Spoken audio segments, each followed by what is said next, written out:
Madam Swiggy అండి. ఏంటయ్యా, నేను ఎన్ని గంటలకు ఆర్డర్ పెట్టాను, మీరు ఎన్ని గంటలకు తీసుకొచ్చారు? మేడం అది ఏంటయ్యా, ప్రతిదానికి రీజన్ చెప్తారు. నేను వంట కూడా చేసుకొని తినేసానులే కానీ తీసుకొని బయలుదేరు. Madam please madam. నాకు వద్దని చెప్పానా, ఆర్డర్ వెనక్కి తీసుకెళ్ళు. మేడం నాకు రేటింగ్ తగ్గిపోతుంది. నాకెందుకయ్యా అవన్నీ, నాకు సంబంధం లేదు, తీసుకెళ్ళు return. Madam please madam.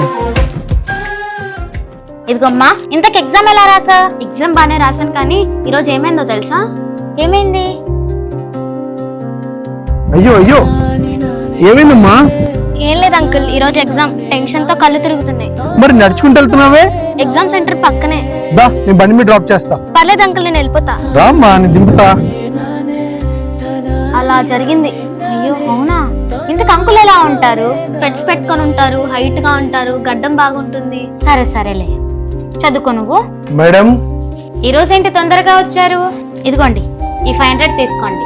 Me bill amount 300 కదా మేడం? పర్వాలేదండి, కానీ ఈ రోజు మా అమ్మాయిని ఎగ్జామ్ సెంటర్ వరకు డ్రాప్ చేసినందుకు చాలా థ్యాంక్స్ అండి. ఓ తను మీ అమ్మాయా? అవును మా అమ్మాయే. మీరు డెలివరీలు లేట్ గా ఇస్తున్నారని కస్టమర్స్ మిమ్మల్ని తప్పుగా అర్థం చేసుకుంటున్నారు, కానీ ఎలాంటి పరిస్థితిలో మీరు లేట్ గా ఇస్తున్నారో కస్టమర్స్ అర్థం చేసుకుంటే బాగుంటుందండి.